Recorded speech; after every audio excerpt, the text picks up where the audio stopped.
We got some huge news for AI stock investors, including for stocks like Microsoft, Nvidia, AMD, and Oracle, because we got data from ChatGPT, or not data directly from ChatGPT, but data related to usage of ChatGPT, which could have huge implications for the companies I mentioned earlier.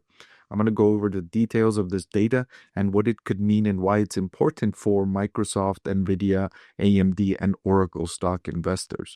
Let's take a look. I want to thank The Motley Fool for sponsoring this video.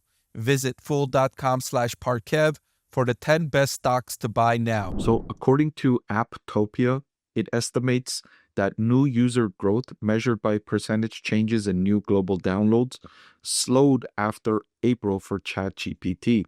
In addition, global daily active user growth has stopped and plateaued in more recent weeks. The firm looked at the global daily active user growth and found that the numbers have begun to even out over the past month or so. And you can see that by the chart here, the global daily active users for ChatGPT on mobile, and you can see this highlighted area where the numbers have flatlined or even kind of declined from the peak here. Now, although October is only half over, the firm says it's on pace to be down 8.1% in terms of month-over-month percentage change in global downloads. So just to be clear, this is a look at download growth, not total downloads. In terms of sheer number of new installs, ChatGPT Mobile is still doing well, with millions of downloads per day,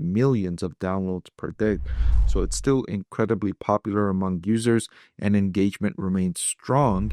What this report is suggesting is the growth rate is declining or flatlining. So the growth rate is not accelerating any longer, which was to be expected at some point. But investors are hoping that it didn't come so early, and perhaps it didn't. Perhaps this is just a moment in time where there's consolidation in user base, but then will reaccelerate after an update from ChatGPT or some marketing efforts from ChatGPT or some other dynamics that cause consumers to spend more time and download the app more frequently. But the reason why this is such big news for the companies I mentioned earlier, including Microsoft, Nvidia, AMD, and Oracle, is because a lot of the demand for the artificial intelligence computing, the building of these data centers optimized for AI, is going for this particular use case, not just with ChatGPT, but also with Google's Gemini and other large language models. That's the category that's generating the huge increases in downloads, in people using and engaging with the platform, and in enterprises and governments spending money to incorporate this technology. Well, if the users are not increasing and they're not spending as much time, then the demand for those data centers optimized for AI, the growth rates will slow down, and that will be bad news for the companies I mentioned earlier, since they're generating significant sums of revenue from this kind of change in user behavior. So digging in deeper, other metrics indicate that the average time spent per daily active user in the United States has dropped 22.5% since July, and average sessions per daily active user in the US are also down 21%. This indicates that US users are spending less time in ChatGPT's app and are opening it fewer times per day. User churn in the US has also dropped and stabilized, indicating that the app is now retaining its core users and seeing fewer who just drop by briefly to experiment and then abandon the app. So it's still really strong in terms of the average time spent per daily active user.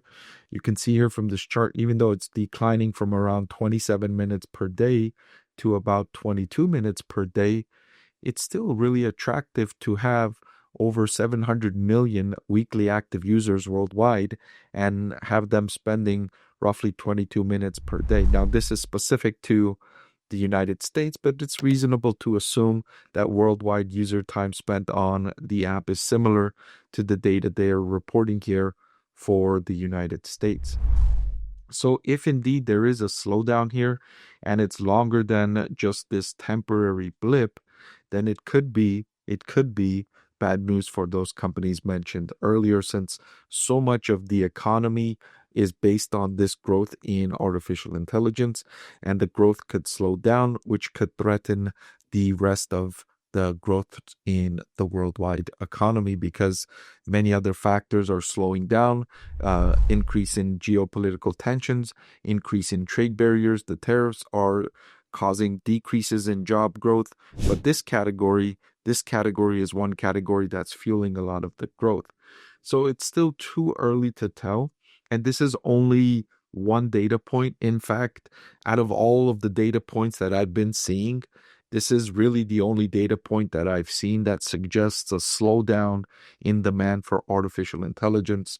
Data points I'm seeing from almost everywhere else are suggesting that demand for artificial intelligence and computing power continues to increase.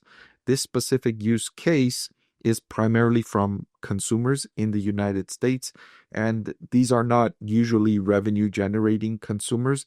Most of the revenue that's being generated by OpenAI and ChatGPT is from enterprises paying for the more premium use cases.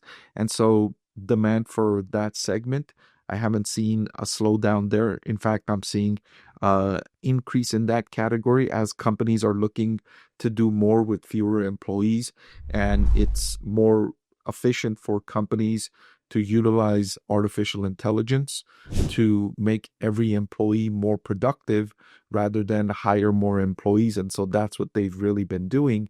And you've seen, and if you're in the tech industry, if you've been looking for jobs in the tech industry, you'll notice that jobs are not as plentiful, as companies are taking extra steps to make sure that they really need a new person to hire, and artificial intelligence can't help fill whatever need they have at the moment for more individuals.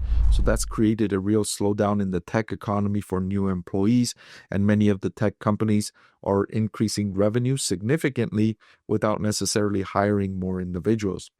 So this is big news, and just one data point to incorporate along with the many other data points we're getting as it relates to demand for artificial intelligence and what it could mean for those massive tech stocks that are fueling the broader market economy. Hey everyone, so many of you have been asking about my investing strategy, and I'm excited to announce that I've written a book that's available for sale now that describes my 6-step investing framework for evaluating stocks. I've added the link in the description below.